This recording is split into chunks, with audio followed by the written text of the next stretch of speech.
Hi subscribers, this week we're talking about women in politics, and thinking about women in politics as a topic originally made me think of mainstream governmental politics, of course. The rest of the dames have discussed the various problems surrounding this. As being at the end of the week, I like to think I can diverge a little bit. I kind of really wasn't sure what else there was to discuss on the matter of, underrepresentation, the dichotomy of women being demonized in politics, and the struggle in general that women face in even getting into the political sphere at all. Not to mention how politics often affects women, whilst we have very little choice who makes these decisions, without kind of getting into a massive rant that took like 1,000 years. If we're generally discussing democratic politics, this doesn't simply affect women at a governmental, nationwide, or international basis. Examples of other democratic politics include trade unions, local organisations and societies, so not just councils, but independent societies and organisations in local areas, and university unions. It's the latter that I want to talk about, as it's where my experience comes from. However, I do understand that not all women have the opportunity to go to university, but I'm hoping that the points raised are helped rather than hindered by the example of university politics, because I don't believe that they are specific problems to university societies and unions. It's really difficult for me, as I'm sure it is for many feminists, as a self-defining woman, to accept that not everybody agrees with my marginalised group having separate, safe spaces and chosen representatives.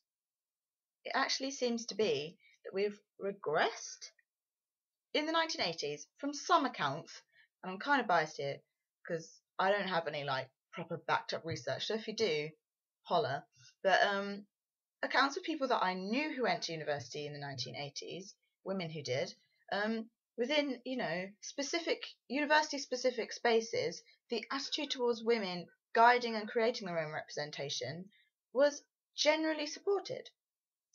Okay, it might not have been from general society, and I'm not saying that the 1980s was some sort of golden era for feminism or anything, but the idea of, women's groups, consciousness raising groups, campaigning, I think that this was just generally supported in university spaces, not by the wider population.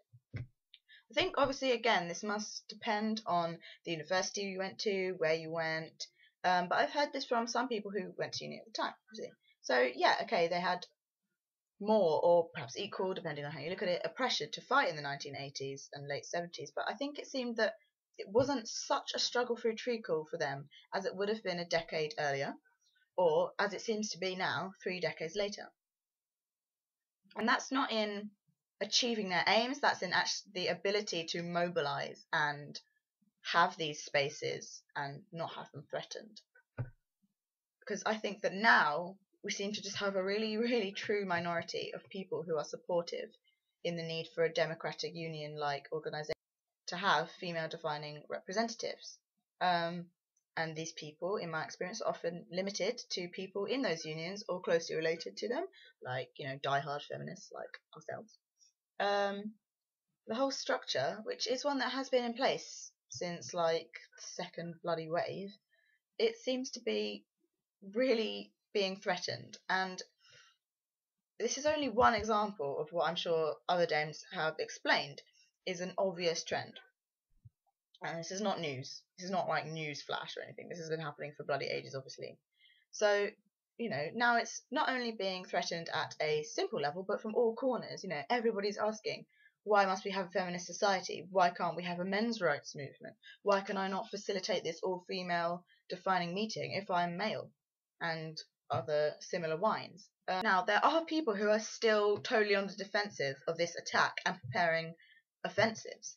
By no means am I saying or attempting to devalue or dismiss really important work that I know and I'm sure that many universities or trade union-based representatives and members have done and are continuing to do.